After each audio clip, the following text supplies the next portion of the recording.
પાણી નાખીએ છીએ. પાણી કેવું છે? ચોખ્ખું છે ને? અને પારદર્શક કહેવાય. શું કહેવાય? આપણે આની સાથે બધા વૈજ્ઞાનિક શબ્દ પણ શીખતા જવાના છે. હવે આ પારદર્શક પાણીમાં એક જણ અહીંયા આવજો. આ પારદર્શક પાણીની અંદર આપણે મીઠું નાખવાનું.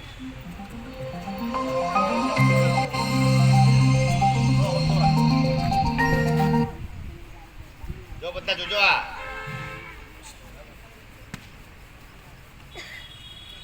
પડી જાય.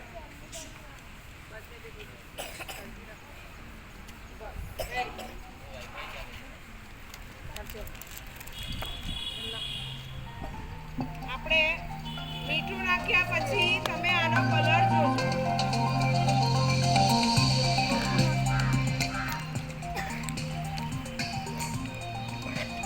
મીઠું છે ને એ પાણીની અંદર દ્રાવ્ય થઈ જાય છે.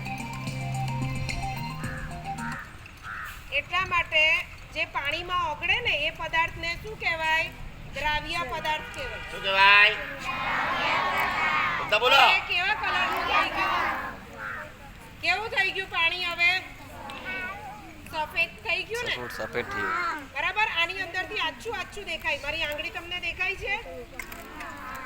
પૂરેપૂરી નથી દેખાતી. આછું કંઈક ભાસ થાય છે, એને પારભાષક કહેવાય. હવે આપણે આની અંદર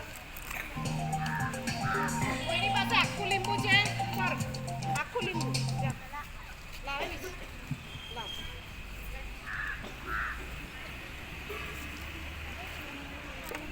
આ પાણીની અંદર આપણે લીંબુ નાખી દઈએ છીએ. લીંબુ મોટું દેખાય છે? પાણીની અંદર કોઈ પણ પદાર્થ મૂકીએ છીએ આપણે તો આપણે એનું જે પ્રતિબિંબ હોય તે કેવું દેખાશે? મોટું દેખાશે. હવે જોજો એકદમ ધ્યાનથી. પાણી ચોખ્ખું થવા લાગ્યું છે ને? એકદમ વ્હાઈટ પાણી દેખાતું. એ પાણી કેવું થઈ ગયું?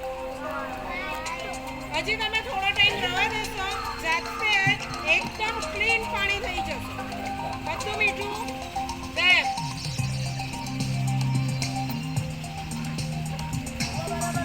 દેખાય છે ચોખ્ખું? લીંબુ દેખાય? મેજિક છે કે નહીં? ખરેખર ચોખ્ખું. હા. આની અંદર નાના કોણ બી તમને દેખાય છે. બધા ગાયબ થઈ ગયા. જેટલો પણ ક્ષાર હતો ને એ બધો લીંબુએ